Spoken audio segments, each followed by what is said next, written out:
এইটা শাইখ আব্দুর রাজ্জাক বিন ইউসুফের মধ্যেও আছে। ওনার কাছে পৃথিবীর সবচেয়ে জরুরি কাজ সঠিক সময়ে জামিয়া সালাফের ক্লাসে উপস্থিত হওয়া। এর চেয়ে জরুরি কোনো কাজ সারা বাংলাদেশে, সারা পৃথিবীতে ওনার কাছে নাই। প্রোগ্রাম যদি কুমিল্লাও থাকে, প্রোগ্রাম যদি চিটাগাংও থাকে, তবুও সকাল 8টার মধ্যে ক্লাসে উপস্থিত হতে হবে, দার্সে উপস্থিত হতে হবে। দার্স শাইখ আব্দুর রাজ্জাক বিন ইউসুফের জীবনের সবচেয়ে জরুরি কাজ।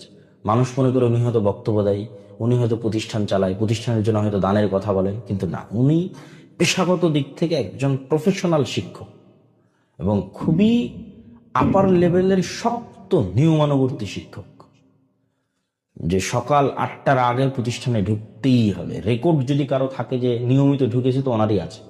যে জীবনে যে প্রতিষ্ঠানে কাজ করো, যে একদিনের জন্য সকাল 8টার পরে ঢুকেনি, এরকম রেকর্ড থাকলে ওনার আছে। এবং 7টা-8টা ঘন্টা একটানা নিতে হবে, এবং দার্সের মধ্যে কোনো প্রকার ডিস্টার্ব, কোনো প্রকার সমস্যা হওয়া যাবে না, অন্য কোনো কাজে মনোযোগ দেওয়া যাবে না। দার্সকে